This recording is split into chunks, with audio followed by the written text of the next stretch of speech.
¿Qué tal? ¿Cómo están ustedes? Me da mucho gusto saludarles y esta grabación la hago con la ayuda de mi adorada nieta María Fernanda Montes Suárez. No sé de qué hablar primero, si de lo acontecido en Monterrey, en el penal de Topo Chico, donde en este momento que usted esté viendo ya esta grabación, ya las noticias deben de estar inundando los diarios y los medios de comunicación electrónicos y las redes sociales. Más de 50 muertos en el penal de Topo Chico. O hablar también de la soberbia de Peña Nieto, de aceptar una compra que hizo Felipe Calderón, pero consentida también por Enrique Peña Nieto, de un avión de superlujo, como lo han llamado, un palacete aéreo, aunque a él no le agrada que le digan eso. Él dice que no es un palacete, que es un avión que no es de él, que es para servicio del Estado mexicano. No me haga usted reír, señor Peña Nieto, por favor. Eso es para satisfacer su ambición de soberbia, de poder. Quiero decirle a ustedes que me está escuchando y está viendo esta grabación, que ni los países más ricos del mundo, me refiero por ejemplo a los Emiratos Árabes de Dubái, Kuwait, Qatar, Arabia Saudita, tienen un avión como en el que ayer miércoles viajó Peña Nieto a Sonora. No quiero describirlo porque hasta me indigno de lo que tiene este avión. Tiene 4 áreas. Da indignación hablar de que un presidente, fíjese qué contrastes, abajo, en un penal, más de 50 muertos. ¿Derivado de qué es? Ahorita lo voy a explicar. De la violencia, de la incapacidad, de la podredumbre. La detención del Chapo empequeñece totalmente ante esto que acontece en el penal. A ver, ahora que venga el Papa, ojalá se pronuncie de veras con misericordia por los presos, pero por esto que acontece, porque la violencia no solo se da en las calles, no solo se da extramuros. Esto que aconteció en la madrugada de este día jueves es algo espantoso. Ya hay antecedentes de muertes masivas al interior de los penales, pero esto no lo han parado y al rato le voy a explicar por qué. Pero yo vuelvo a criticar el ostentoso palacete volador de Peña Nieto, con un costo de más de 8,000 millones de pesos. Con ese dinero se pudieron haber construido más de 10 hospitales con 189 camas cada uno, 11 quirófanos en cada hospital, salas de partos y una sala de urgencias para atender a más de 240,000 personas, no al mismo tiempo evidentemente, porque si no le estaría yo como ellos, como los políticos, mintiendo. Esto yo lo censuro y luego mire usted cómo es insolente lo que hace el señor Peña Nieto de imponerle al nuevo avión de superlujo el nombre de José María Morelos y Pavón, el héroe insurgente que en los sentimientos de la nación proclamó que el deber del gobernante es moderar la opulencia y la indigencia. Me van a decir ustedes, es que el jefe de gobierno y jefe de Estado de un país tiene que tener una aeronave para ser transportado con dignidad, de acuerdo a su investidura. No lo niego. Sí, evidentemente lo acepto. Pero un avión de estas características, un Boeing 787 Dreamliner, no, esto es insultante. Esto es ofensivo para el pueblo de México. Yo no encuentro ya palabras para censurar que Peña Nieto haya aceptado, porque esto lo vamos a pagar nosotros, no lo va a pagar él de su bolsillo, va con cargo a los mexicanos a través de los impuestos, para que un funcionario público como lo es Peña Nieto viaje con todo confort, con todo lujo. Estaba yo viendo aquí algunas cosas, los lugares que tiene, hay 42 lugares para prensa, por ejemplo, está el espacio privado del mandatario con una sala, una recámara con cama king size, baño con regadera y un aparato para ejercicio. No, esto no tiene medida. No, yo no lo puedo comparar con nada, con nada. Y lo más grave, que estos sujetos que se dicen representantes nuestros, diputados, senadores, calladitos, calladitos, porque ellos también van a lo suyo. Ellos también se embolsan miles o millones de pesos, de dólares. Están callados. No importa que el presidente viaje como un, yo no sé si llamarle jeque, emir, rey, emperador, yo ya no lo sé. Yo estoy indignado con esta situación. Mire, si a López Mateos, que fue presidente de México, lo criticaban y le decían Adolfo López Paseos, que durante los 6 años de su gobierno de Adolfo López Mateos efectuó 41 giras internacionales en su sexenio. Pero pues el actual lleva la mitad de su sexenio con 46 giras en 3 años. Claro, se ha de sentir muy ufano de que lo vean llegar a cualquier país, porque pronto va a volar. Creo que este año tiene programadas giras, pues no sé, no tengo los datos, creo que va a ir a Dinamarca, va a visitar 6 o 5 países de Europa. Qué bueno que llegue usted, Peña Nieto, en un avión, en un palacio volador, cuando aquí la gente muere de hambre, cuando aquí en los hospitales del sector salud no hay medicamentos, no hay sábanas, no alcanza ni siquiera para pagar salarios dignos a la enfermera, cuando hay más del 60% de la población en estado de pobreza, y no tengo los datos a la mano de cuánta gente vive en estado de miseria, cuando los niños están llenos de enfermedades derivados de la pobreza. Pero eso sí, Peña Nieto puede viajar en un avión de estas características.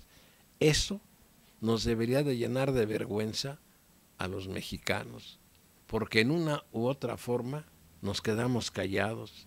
Somos pocos los que nos atrevemos a criticar. Ya no me refiero a periodistas inmorales, corruptos, deshonestos, que tapan todas las porquerías que se hace en este país, que hace la clase política. Bueno, voy a otro tema. En el penal de Topo Chico hubo un conflicto. Yo no sé si fue motín o disturbio, porque una cosa es un motín y otra cosa es un disturbio.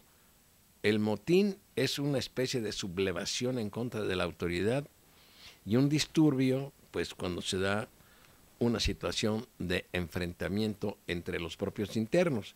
Desde luego que la verdad, pues no la vamos a saber, porque todo van a tapar, y lo va a tapar el gobierno de la República, aunque dicen, no, es que es un penal estatal. Sí, es un penal estatal, pero yo le aseguro que a lo mejor al frente de ese penal hay un militar o un exmilitar o un policía federal o un expolicía. Hay intervención de la federación en una u otra forma. Esta es una violencia que está dentro del territorio mexicano. No vengan con, es que ese penal está bajo la responsabilidad del gobierno del estado de Nuevo León. Esos cuentos ya no debemos de tragárnoslos. Son muertes masivas. Y ahorita me va a tener que aguantar tantito. Primero voy a dar lectura a una nota que tengo de la agencia APRO. Dice, ya me dieron la desgracia. Y dice así, en el exterior del penal del Topo Chico abundan las lágrimas. Entre los centenares de personas que se amontonan en el exterior del portón sur, se escuchan repentinamente los estallidos del llanto. Santiago Puente Martínez provoca sobresalto entre quienes la rodean. En un apretujado espacio de la calle Cuautla, su grito es desgarrador. Le acaban de notificar que su pareja, Oliver Steve Rodríguez Herrera, es uno de los 52 internos asesinados en el motín ocurrido durante la noche del miércoles y la madrugada del jueves. Él estaba recluido desde hace 2 años por secuestro y no había recibido sentencia. La mujer dice que le notificaron que su cuerpo era de los que estaban tendidos en una cancha de fútbol del interior, donde fueron colocados los cadáveres masacrados. Un acompañante consuela a Santiago, quien grita con la garganta desgarrada, mientras gime, habla con fuerza y todos la escuchan. Ya me dieron la desgracia. La negación la llena por completo. No escucha las palabras de aliento que le da su acompañante, solo descarga llanto y gritos en el pecho de su amiga, en el que hunde el rostro. Cuautla, aquí va, lo escriben con H, es un río de personas. A un lado del portón está el área de resguardo y pertenencias, donde las personas dejan los bienes que llevan a la penitenciaría ubicada en la colonia Nueva Morelos, al norte de esta capital. En este punto se ha creado una hilera que parece inútil, ni siquiera se sabe dónde inicia. Los que están en la fila esperan que les permitan ingresar a ver a sus familiares. Nadie les ha dicho que podrán, pero no pierden la esperanza. Cerca de Santiago, don Isidro está hecho una furia. El gobernador Jaime Rodríguez Calderón informó temprano, el gobernador independiente, el famoso Bronco, informó temprano que los hechos violentos ocurrieron en las secciones C2 y C3. Su hijo está internado en la primera. Asegura que el muchacho, quien tiene 21 años, es inocente de los cargos que se le imputan. Fue condenado a 4 años, 8 meses porque le encontraron en casa un fusil AK-47. A ver, voy a leer esto porque no me queda claro si es su hijo del gobernador. Dice así, los que están en la fila, yo creo que a lo mejor se refiere a esta persona, a otra persona. Dice, los que están en la fila esperan que les permitan ingresar a ver a sus familiares. Nadie les ha dicho que podrán, pero no pierden la esperanza. Cerca de Santiago, don Isidro está hecho una furia. El gobernador Jaime Rodríguez Calderón informó temprano que los hechos violentos ocurrieron en la sección C2 y C3. Yo creo que se refiere al hijo de esta persona. Su hijo está internado en la primera sección. Asegura que el muchacho, quien tiene 21 años, es inocente de los cargos que se le imputan. Fue condenado a 4 años, 8 meses porque le encontraron en casa un fusil AK-47. El año entrante estaría en libertad. Le encontraron un cuerno de chivo en la casa. Y mi casa es de 4x4. ¿Usted cree que yo no sabría lo que tiene? Aquí nadie nos dice nada. ¿Cómo cree que me siento? Dice Isidro, con los ojos encendidos por el coraje. Con un sol plomizo del mediodía, el penal se encuentra rodeado de elementos del ejército, la marina y la fuerza civil. ¿Ya para qué? ¿Ya para qué? Están en el mismo lugar empuñando fusiles, eso sí, pero en actitud relajada, desde poco después de que estalló el motín a las 23:30 del día miércoles. Sobre un muro de concreto colocado en la calle a manera de barricada, una mujer joven se encarama para dar el parte de novedades. El procurador de justicia, Roberto Flores Treviño, dio una conferencia de prensa para revelar los nombres de 20 de los internos asesinados. Los medios hacen públicas las identidades. La mujer toma su smartphone, donde tiene la información, y lee la lista fúnebre. Carlos Alberto López de la Rosa, Robert Steve Segura Rivera, Damián Emanuel González Juárez, Juan Francisco Jesús Aguilar García o Juan Francisco de Jesús Aguilar García, Miguel Ángel Gaitán Pardo. Sigue la lectura con una voz fuerte y nítida como si fuera la echadora de una lotería macabra. Francisco Javier Villegas Ibarra, José Fabián Bernal Ortiz, José Guadalupe Frías Mendoza, Guadalupe Armando Graciano Rodríguez, Luis Alejandro Ortiz Martínez o Luis Alexandro Ortiz Martínez, Luis Carlos Montemayor Torres, José Isabel Flores Márquez, Juan Manuel Flores Galván, Eric Antonio González Calzada o Eric Antonio González Dávila, Oliver Steve Rodríguez Herrera, Darío Sánchez Macías, Miguel Ángel Salas Valdés, José Luis Rodríguez Huerta, Juan Francisco Moreno Solís, Edgar Alejandro Torres Dávila. Entre los nombres se entreveran gritos de angustia, algunos han sido reconocidos, sigue el llanto. Mujeres con bebés en brazos gritan, los pequeños las imitan con igual fuerza, las novedades son tristes, el procurador dijo que el Estado correrá con los gastos funerarios, sí, pues como siempre, sí, para enterrar muertos, sí, son buenos, pero no para evitar muertes.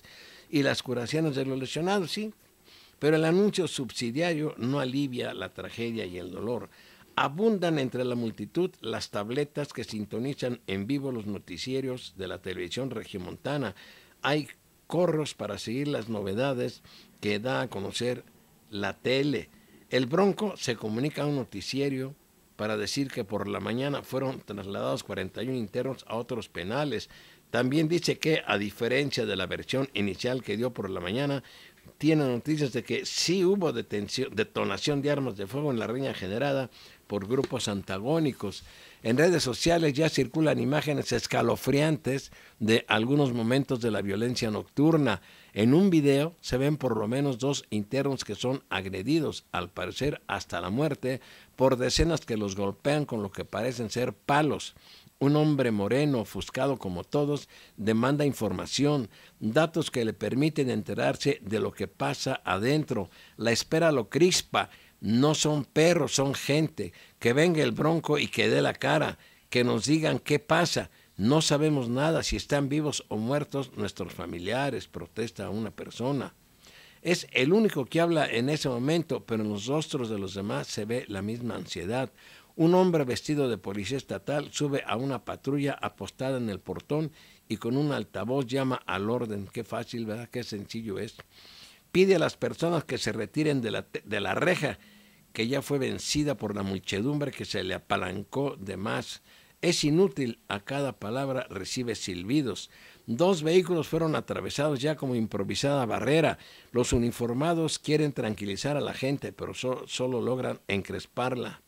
Nadie escucha, les gritan improperios, demandan respeto a los derechos humanos, pero por encima de todo, el clamor generalizado es de información, nombres, estado de salud. La atmósfera es caótica, de confusión, de incertidumbre absoluta. Al fondo de la alta alambrada perimetral hacia el poniente se pueden ver algunos de los dormitorios del Topo Chico, donde están encerrados unos 3.800 reos. Decenas de internos asoman las cabezas por las ventanas y hacen señas. Algunos se comunican al exterior con espejos desde la calle. Mujeres y hombres asidos a la malla les gritan desesperados.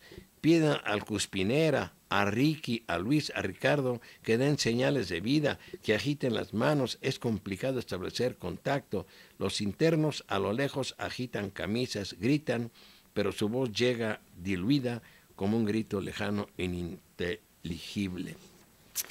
Mire, yo en el año de 2011 escribí este libro.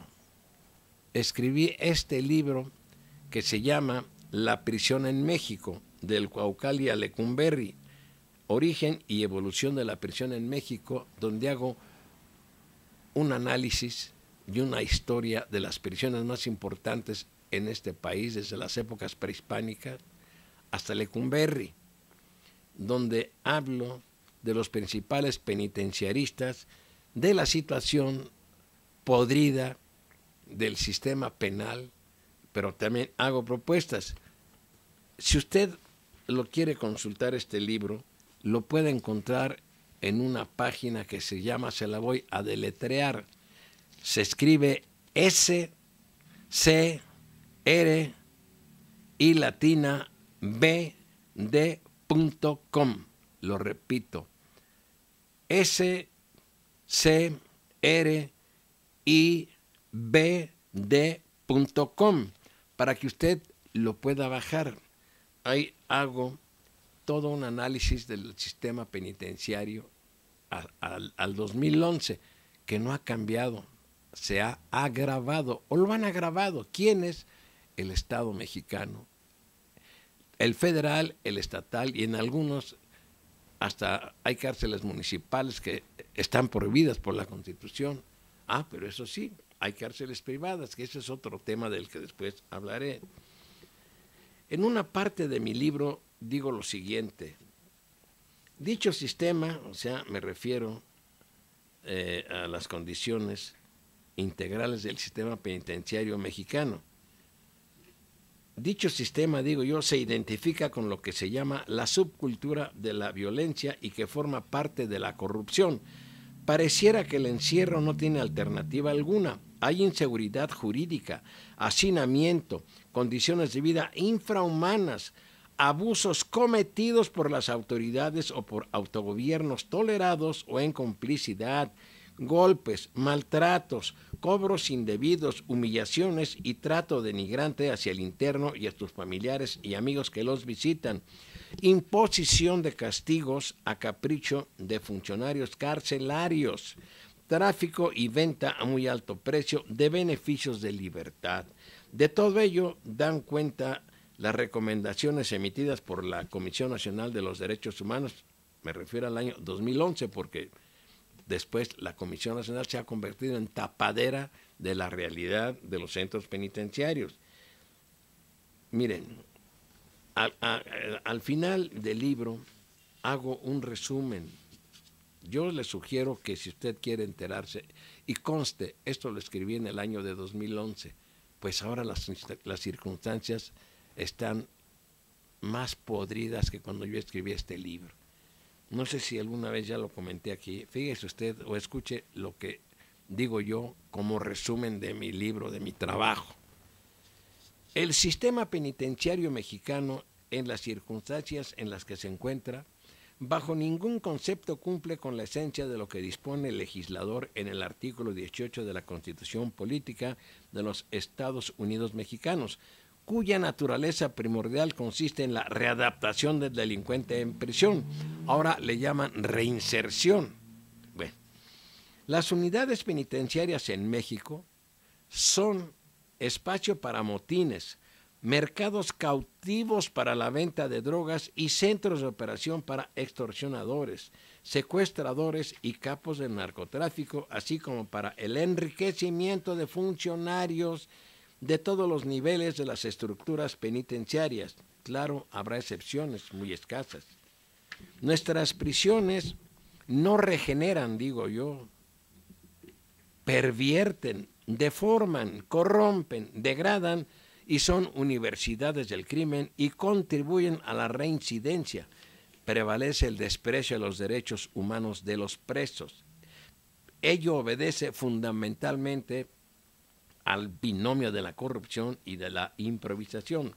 Si el Estado mexicano continúa sin atender esta problemática de continuo deterioro del sistema penitenciario, las consecuencias sociales y criminológicas serán elevadas. Pues lo estamos viendo, lo estamos viviendo. Ahí está lo que acaba de pasar la noche de este miércoles en Topo Chico, en Monterrey, Nuevo León. Continúo con lo que escribí. Para el adecuado funcionamiento del sistema penitenciario, este debería depositarse en manos de personal directivo, administrativo, técnico y de custodia, considerando la vocación, aptitudes, preparación académica y antecedentes personales de los candidatos a esos puestos, y bajo ningún motivo designar para esos cargos de tanta responsabilidad a personas por razones de amistad o de compromisos políticos.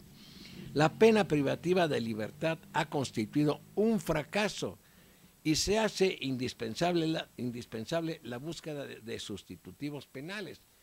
Hay sustitutivos penales, pero no se aplican porque no hay a dónde los vayan a cumplir. Bueno, nuestro sistema penitenciario ha mostrado ineficiencia y se aleja de la disciplina legal y del respeto a los derechos humanos. La pena privativa de libertad debe ser impuesta exclusivamente con relación a crímenes graves y a delincuentes de intensa y acreditada peligrosidad. Las cárceles están repletas hasta de inocentes. ¿Por qué? Porque son mercados cautivos para la extorsión, para convertirlos en drogadictos. Digo yo en mi libro. Y conste, no estoy inventando el hilo negro, esto lo saben mucha gente. Debe ser sustituida por penas alternativas como multa, prestación de servicios a la comunidad, reparación del daño, etc. Ha quedado demostrado que la pena privativa de libertad no reduce la criminalidad, pues esta no ha disminuido. Es innegable que la gravedad de la pena no inhibe el crimen, sino la certeza de la punición. ¿Con esto qué quiero decir? Si a usted dice que va a imponerle una pena una sentencia de 100 años a un delincuente, pero resulta que ese delincuente es inocente, pues esto no sirve. Debe de haber plena certeza del juzgador de a quien sentencia. Y no quiero recordar los casos de Ulises Ruiz, del señor Humberto Moreira, de todos esos políticos que no han pagado todos los delitos que han cometido en el desempeño de su cargo. Bueno, nuestro sistema penitenciario es la verdadera escuela de la criminalidad que sostenemos con el dinero público nuestro. Se requiere de un sistema penal y penitenciario más justo y humano. Las verdaderas causas que generan el aumento de la criminalidad las encontramos en la miseria, el hambre, el desempleo, en la justicia social en su generalidad. Desde luego que hay causas individuales, como gente que trae una patología criminológica muy grave, muy delicada, pero ese es otro asunto. De las fallas e imperfecciones del llamado universo penitenciario, ni duda cabe que las más graves es la que se refiere a las personas que laboran en él, desde el director, técnicos y custodios y personal de seguridad. En la mayoría de los casos, parte de ese personal propicia o participa en el tráfico de armas y drogas en las prisiones, ingreso de prostitutas y facilitación de fugas. Mucho de ese personal se convierte en sádicos, crueles e insensibles y trastocan la función que se les ha encomendado. Insisto en que la selección o designación de directores de penales debería de ser sin influencias político-partidistas. Deberían acreditar estudios de nivel superior, experiencia administrativa en el área, idoneidad ética y moral y aptitud para el desempeño de la función. Los técnicos, cualquiera que sea su especialidad, deben poseer eficiencia y vocación, y lo adecuado para mejorar garantía es que deberían de ser designados mediante concurso. Los custodios y los guardias deben ser sometidos a rigurosa selección por concurso y ofrecerles salarios dignos.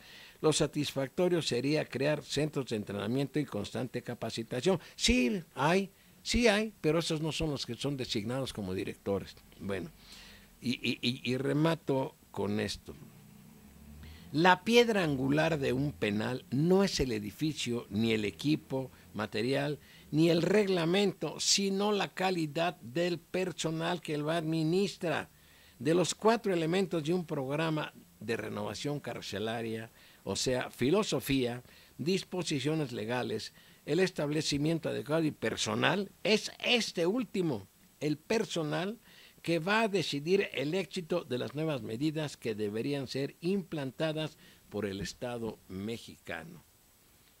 Yo le sugiero que lea mi libro, es corto, pero soy muy preciso, muy conciso, y ahí va a estar de encontrar más ampliamente y más fundamentadas las críticas que hago. Fíjate usted, está firmada por México en tratados internacionales que por ningún motivo militares o exmilitares, policías o expolicías deben de estar al frente de un centro penitenciario. ¿Por qué? Porque son igual de corruptos, sádicos, crueles, que los que somos civiles. Entonces, pues nada de esto se cumple. ¿Cómo quieren que un penal funcione bien? No, mejor dicho, no quieren que funcione bien, porque el día que un penal funcione bien, se les acaba ese enriquecimiento. Fíjese lo que le voy a decir, por eso le recomiendo que si puede leer rápido, lo lee. ¿Cuántos millones de pesos quiere usted que se perciben los funcionarios de todos los niveles, desde custodios hasta los que están hasta arriba, y no arriba en el centro, hasta las cúspides del poder político y administrativo de este país? Son al día millones y millones de pesos. Todo se trafica en un penal, todo. No solo las adicciones, el ingreso de mujeres de la vida galante, el ingreso de grupos musicales. Yo estoy de acuerdo que en un centro penitenciario se lleve la música como recreación para los que están privados de su libertad, pero que esto lo costee la institución, no que sean llevados por grupo o grupos de internos que tienen capacidad económica para hacerlo. El día no lo van a hacer, le repito, porque no les conviene que las cosas estén bien, que siga la podredumbre, que siga escurriendo la sangre. Ya mañana esto se va a olvidar, le van a dar una amplia difusión, una amplísima difusión a la visita del Papa para que ahogue esta desgracia de 50 muertos. ¿Podrá traer el Papa paz, tranquilidad, esperanza a los corazones de los familiares que ahora lloran a los muertos del penal? Y conste, hablo nada más de los muertos del penal de Topo Chico en Monterrey, Nuevo León. No hablo a los cientos de muertos de este país ni a los miles de desaparecidos. ¿Cómo, si en un penal un ser querido muere en estas circunstancias? Yo no sé si fue un enfrentamiento o fue provocado por los malos tratos o por los renglones que enumero, porque dedico casi medio capítulo en este libro a los motivos que generan la violencia en los penales. Ya no se los leo porque los voy a aburrir, por eso le digo que lo consulte, está en esta página que le acabo de decir, y así se llama La prisión en México, se llama el libro, o búsquelo por Adolfo Suárez Terán. ¿Cómo estas personas van a recibir paz y tranquilidad en su corazón cuando venga el Papa? ¿Quién les va a devolver una sonrisa con que les toque la cabeza el Papa en su cabeza y decirles que hay que cargar con esto con resignación? Cuando nadie pague por esto, cuando nadie pague por los crímenes que el Estado mexicano ha cometido, y conste que el Papa está totalmente informado por 3 o 4 sacerdotes que le han entregado en propia mano al Papa la violencia gravísima que el Estado mexicano ejerce sobre la población mexicana. Y esto, pues, es un estado de violencia. ¿Por qué? Porque hay podredumbre en los penales, pero alguien se ha encargado de corromper los centros penitenciarios. ¿Por qué? Porque esto representa millones de pesos. Ya buscará el gobierno de la República cómo ahogar esto, a ver qué inventan de aquí a mañana, echarle toda la culpa al gobierno del Estado de Nuevo León, a decir que fue una cosa entre los internos. Pues sí, puede ser, pero ¿qué provoca todo esto? La sociología criminal ha analizado esto, y no me voy a poner a dar clase aquí de criminología penitenciaria, porque pues me llevaría quién sabe cuánto tiempo, que es una de las materias que imparto en la División de Estudios de Posgrado de la Facultad de Derecho de nuestra Universidad Michoacana de San Nicolás de Hidalgo. Pero todo esto que uno les enseña a los alumnos choca con la realidad.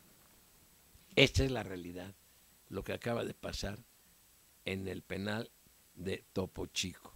Y va usted a ver si van a castigar a algunos. ¿A quiénes? Pues a los de abajo, a lo mejor algunos custodios, como en el caso de la fuga del Chapo. ¿Y los de arriba qué? Los de arriba no, esos pueden seguir haciendo lo que quieran. Peña Nieto puede seguir volando con todo confort, a todo lujo, en este avión ostentoso que es para la vanidad de un sujeto. Y esta pobre gente, pues que se vaya a hacer cola al servicio médico forense, a esperar que le entreguen los despojos mortales de sus seres queridos, que los lloren y que los sepulten, que les echen tierra, otros serán incinerados y nada va a pasar. Esto seguirá. Si afuera en la calle hay violencia imparable, pues ¿qué sucede en perímetros que se encuentran dentro de altísimos muros donde el poder lo ejercen como acá afuera? Como acá afuera, pequeñas minorías en contubernio, así como acá afuera. El crimen organizado está estructurado por gente que forma parte de las estructuras del poder político, del poder económico y de eso que llaman delincuentes, pues todos son delincuentes. Acá también en un penal, ¿quiénes ejercen el poder? Pues aparte de los de muy arriba que están fuera del penal, es el director del penal, los jefes de custodios, los comandantes, ¿con quiénes? Con un grupo de presos que son utilizados como instrumentos para someter a los demás, para pedir la cuota diaria. Y ya no quiero seguir hablando de esto porque lo voy a aburrir a usted, pero esto es un drama terrible. Debemos de compadecernos. Bueno, si es que eran delincuentes, pues ni usted ni yo sabemos quiénes de ellos en realidad habían cometido delitos, porque le digo, las cárceles de México revientan de gente inocente. Gente que por no tener para sobornar a un policía, a un ministerio público, a un juzgador, ahí están encerrados. O bien por la irresponsabilidad de funcionarios del Poder Judicial y de las estructuras de las Procuradurías de Justicia, tanto la General de la República como la de los estados, de integrar con las patas las averiguaciones de buscar quién la pague y no quién la hizo.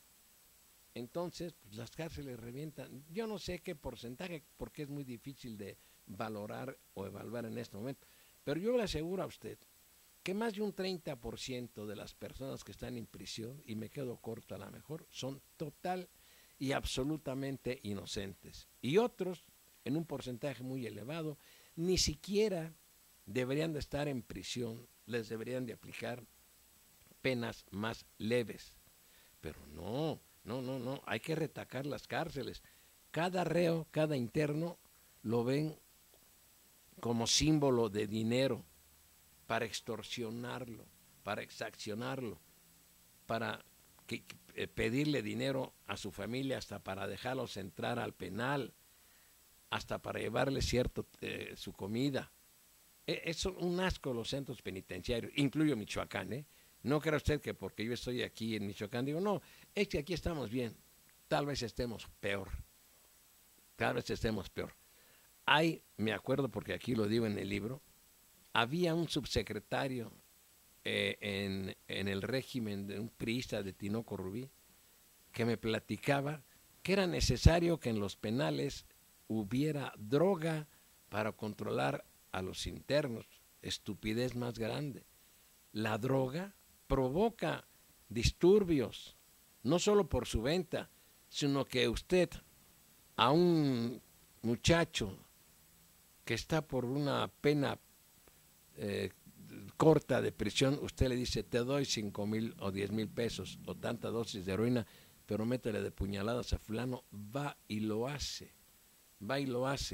Bueno, si afuera no cambian las cosas, menos le va a interesar al gobierno federal o estatales cambiar las cosas en los penales.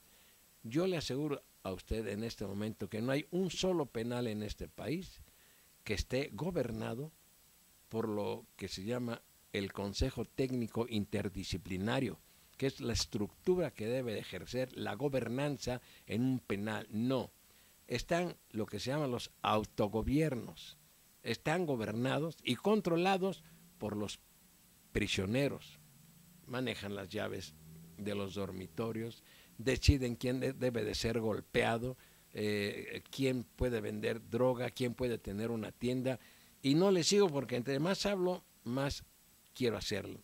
Me da gusto saludarles y sigo esperando sus correos que no he tenido tiempo ni de leer, y muchas gracias.